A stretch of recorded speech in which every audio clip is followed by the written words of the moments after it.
beautiful Salty Homesteader here. Welcome back to my backyard garden greenhouse. Actually, it is cold and really nasty out. It's kind of drizzling, but about 39 degrees, and it's really muddy because it did rain a couple of days ago. But I wanted to talk to you guys today, even though it is middle of December. I wanted to talk to you about spring garden planning and what that kind of looks like. I know that a lot of you guys won't really be able to get started until much later because you're up north in a much different climate. But here in North Texas, we can actually start a lot of our seeds in January. So like peppers, eggplant, a lot of herbs and a lot of flowers, and some other things get started in January. And then we roll right into tomato seed planting and everything else for our summer gardens. So starting now to prep the gardens for spring planting is super important. So I wanted to talk to you today about how to prepare your beds or your containers, make a plan, all of that stuff.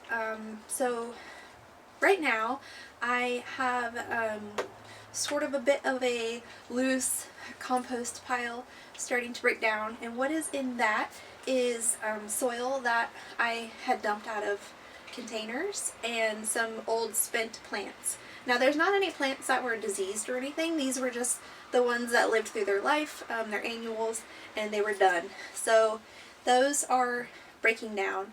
I also have my regular compost heaps where we keep our kitchen scraps and things, compost bins, and in those I am slowly adding some of the dead leaves that have fallen off of the trees and mixing those in. That way we get a good mix of green and brown matter, nice carbon nitrogen mix going on. So in the springtime, all of this compost will be used heavily to sort of top dress my one raised bed and then the containers that I'm not going to dump out. For right now, I have some mulched leaves on top of everything. Every container that's currently out, my raised bed, everything that's outside, just a few things in here, they all have mulched leaves. I did that with our lawnmower. It has the mulching and bag attachment, so I just ran right over them and then just dumped the bag everywhere where I needed the leaves to be. And anything that was left, I'm adding into my compost bins and my loose pile to break down. And so what you want to be focusing on right now in the middle of December, especially if you're in the warmer zones, making sure that you have enough leaf mulch or any other mulch on your plants that are outside. That way those roots will be nice and insulated and they'll stay warm.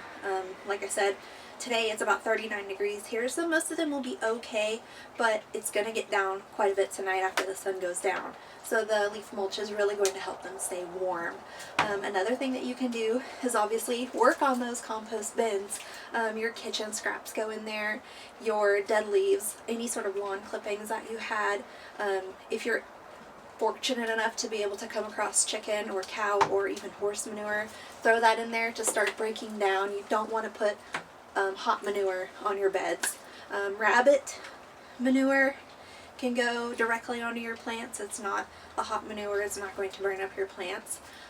We have wild rabbits, so sometimes you can find me in the alley sweeping up the poo and just chunking it in whatever beds I need it in. Obviously I'm not getting a lot that way, but every little bit does help.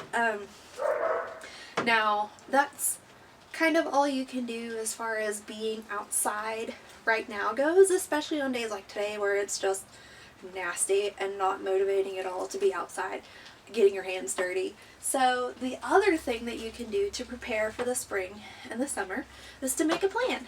And what I have done, and you can do this of course, or you can do something else, however you want to stay organized. I purchased a blank bullet journal off of Amazon, and I just designed my own sort of life planner, so to speak. Most of this is going to be dealing with the gardening. I wrote down a seed inventory. If I can find it in here, I'll show you guys. It's really ridiculous. A lot of people use Excel or Google Sheets or what have you. I prefer to handwrite it because I'm really tactile. But I have my seed inventory here, and I include the season that it grows in, and basic planting information and stuff. And it spans several pages. This was just the first page of it. So by doing that, by taking my seed inventory, I can go ahead and get a plan. Okay, I have 2 types of okra, 1 type of corn, 5 types of basil, and then I just make a list out.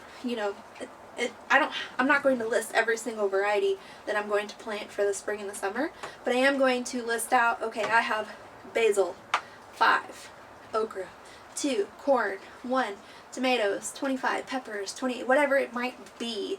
That way I can start to get an idea of how much space I am going to need. Now, if you are in a much smaller place, you're going to have to work backwards from that. You're going to have to look at the space that you have and say, okay, in that I can fit 2 tomatoes, 1 basil, 1 pepper, and 1 oregano, and that's it. Okay, but I am pretty fortunate enough to have a decent sized yard at the moment, so I'm going to try to put as much food in it as I will be allowed to fit in it. I know that some things are a little bit uglier to look at, so I'm actually going to plant those outside of the backyard.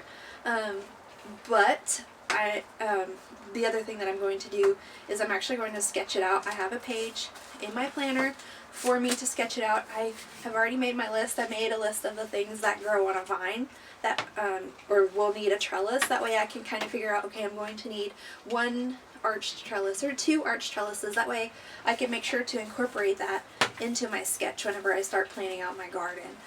The other thing that comes along with planning your garden is if you're like me and you're planting in containers or grow bags or buckets, you are going to need to figure out how many buckets you are going to need, how many grow bags you're going to need, how much soil you're going to need, how much fertilizer, etc., and make a list of that. That way the expense of it doesn't hit you all at once and you're not sticker shocked.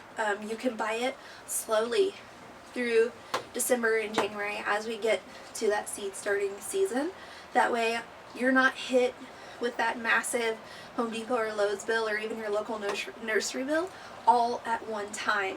So I also have that list in here as well, where I've started kind of gathering up, okay, I'm going to need 5-gallon buckets, I'm going to need grow bags, I'm going to need arch trellises, I'm going to need T-posts to anchor them in because I'm going to be using cattle panels this year as an inexpensive alternative to like the really nice garden arbors. And I would also include things like BT and neem oil on your needs list. That way you are set for pest control whenever the warmer weather returns and we see hornworms and we see the little green cabbage worms and we see aphids and we see spider mites. That way we can start to treat them early before it destroys our plants, or before they destroy our plants, excuse me. In my journal that I talked about, I went to the Farmer's Almanac website, and you can type in your zip code and it will provide the best planting dates as far as indoor and outdoor and transplanting dates for several different vegetable varieties. It doesn't include them all, but you can get a pretty good guess. So like in January, there are some cool weather crops that I can start again, like more broccolis, more carrots, more big leafy greens and stuff, but I can also start my peppers and my eggplants. February, I went ahead and wrote down what I can start in February. I wrote down what I can start in March on the monthly calendar pages that I put in there. Now, if you don't want to make something because it is a little bit time consuming, you can purchase a garden journal or a garden planner that's already made for you, or you can just use like a wall calendar and just write down, in your wall calendar what you need to plant and when. Like I said, I got that from the Farmer's Almanac website. You can also use the your local agriculture office website. here, Texas A&M provides that information for us, and I'll go ahead and link them below, but obviously your state's going to be a bit different. And then of course you can also get planting information off of the back of your seed packets. They'll usually tell you 3 to 4 days, or sorry, 3 to 4 weeks before or after your last frost date, and you can look that up to see what's the last average frost date for your zip code, and it'll tell you, and then you can just kind of calculate back or forward to see whenever things need to be planted. Once you have those basic things, then you can use your seed inventory or even your seed wish list, you know, things that you want to purchase, in order to like draw out a sketch of where you're going to plant things. And it doesn't have to be set in stone. This could be a today sketch while you think about it, you know, really figure out, kind of watch to see what the sun is doing, rearrange things if you want, but definitely just try to get something organized and something down on paper. Now, this past year, I did the let's just do it and see what happens approach, and it worked. I did have success, but I also learned that for me personally, a plan is a lot better. So if you are of the mind that prefers to be organized and doesn't really thrive in chaos, then I would definitely start writing things down now. That way you have about a month and a half to really finalize those thoughts. And you know, you can also research the ways that you're going to use the foods that you're going to harvest. So tomatoes, obviously, you know, tomato sandwiches, of course, but also are you going to make salsa? Are you going to make tomato sauce to be used in spaghetti and chili and Indian food and other Italian dishes? And you know, are you going to want to use your tomatoes that you grow in the summer year round? So you're going to want to make a plan for that. Okay, what do you need for canning? You're going to need a canner. You're going to need jars and lids and rings and a place to store these things once you have things canned. Are you going to dehydrate things? Are you going to make your own spice mixes with the herbs that you grow? What are you going to need for that? Do you have a dehydrator? Do you need a dehydrator? Really make a list of all of the things that you're wanting to do with your garden, and then make a list of all of the things that you need in order to be successful with the things that you want to do, and just go from there. Like I said, you don't have to buy it all at once. Especially right now with Christmas right here, it can be really overwhelming to go, oh my gosh, I don't even know if I can afford to do this. Buy it slowly. The dehydrator that I purchased, I got it off Amazon for like $60, and it's amazing. I ran it for like 5 days straight, dehydrating different batches of lemongrass, and then I turned around and dehydrated some peppers to grind up for spicy red pepper powder, and I highly recommend that dehydrator. I will put it in the description box, that way you guys can see an affordable option, because I understand not everybody can afford the Excalibur dehydrator. I certainly can't. Make that plan, what you're going to grow, and then what you're going to do with it, and what you need in order to make all of that happen. Start to write things down. I'm notorious for making lists and losing them, so I'm hoping that having them all in one book will be helpful for me. But by all means, you don't have to do it my way. You can do whatever works for you. You can also just fly by the seat of your pants. Sometimes it's more fun that way. So if you guys are already making a plan for your spring and summer gardens, please let me know what you're doing below in the comment box, and maybe there's something that I forgot in this video that I can learn from you guys too. And thank you guys so much for watching today. I know it's a little bit of a shorter video, but it's really cold and it's really gross outside, so I'm gonna go back in where it's warm. Thank you guys for watching, and you guys stay salty. Bye!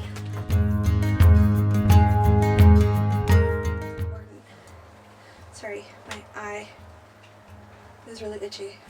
Okay. Maybe it needs a hurt. Okay.